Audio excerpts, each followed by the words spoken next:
آج کل پیرنٹس کو یہ مسئلہ ہے، حلال کرو یا حرام کرو، ہماری بلا سے جو دل ہے کرو.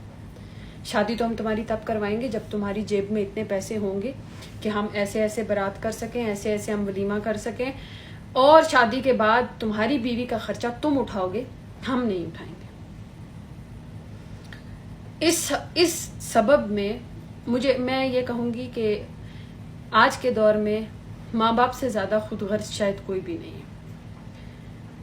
پھر اس چکر میں اولاد کی شادی، پھر بچوں کو پتا ہوتا ہے، ایک تو یہ ریسٹرکشن بھی ہے کہ بھئی تمہاری مرضی کی شادی نہیں ہونے والی، پسند کا تو سوال ہی پیدا نہیں ہوتا. تو پھر جب پسند کی شادی نہیں ہوتی تو پسند کے افیئرز ہوتے ہیں، اور جب حلال کی شادی نہیں ہوتی تو پھر حرام کے رشتے ہوتے ہیں. کیونکہ میں نے پہلے بھی بتایا کہ یہ ایک نیچرل فینومینا ہے جو کہ چلے گا ہی چلے گا. تو ماں باپ اس چکر میں یہ بھول جاتے ہیں کہ اللہ نے تو کہا ہے کہ شادی کرو، اگر تم قابل انسان ہو، تم ذمہ دار انسان ہو، تم شادی کر لو، تمہارے رزق میں برکت میں دوں گا. تو شادی کر لو گے تو میں تمہاری مطلب کہ برکت میں ڈالتا رہوں گا، تمہیں پیسہ بھی ملے گا، تمہیں جتنا تمہاری بیوی کا حق ہے وہ بھی ملے گا، جو اس کے مقدر میں ہے وہ اس کو بھی ملے گا. اور یہ ایک میری زندگی کا آزمودہ ایک چیز ہے کہ عورت جتنی شکر گزار ہوتی ہے اس کے شوہر کے مال میں اتنی برکت ہوتی ہے، جتنی ناشکری عورت ہوتی ہے اس کے شوہر کے مال میں اتنی بے برکتی ہوتی ہے، کیونکہ وہ الٹیمیٹ تو خرچ انہی پہ ہونا ہوتا ہے.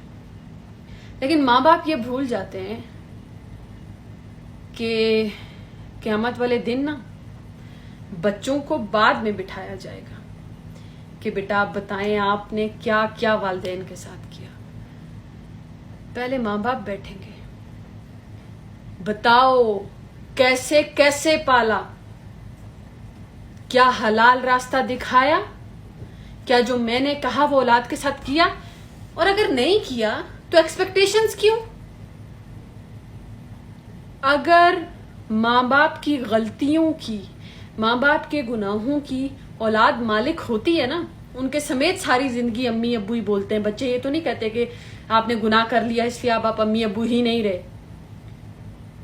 تو پھر اولاد کی بھی ہر چیز کے ذمہ دار ہیں نا آپ. جیسے اولاد سے سوال ہوگا کہ ماں باپ کے حقوق پورے کیے، ویسے ہی ماں باپ سے بھی سوال ہوگا اولاد کے حقوق پورے کیے. کیونکہ اولاد تو آپ کے ہاتھ میں ایک گیلی مٹی کی صورت میں دی جاتی ہے، ایک کھلونا دیا جاتا ہے، دیٹ آپ کی مرضی، آپ جیسے مرضی اس کو کریٹ کر کے ایک نئی چیز بنا لو، چاہے جانور بنا لو چاہے انسان بنا لو. تو پھر یہ کیسے ایکسپیکٹ کر لیتے ہیں کہ سوال خالی اولاد سے ہوں گے.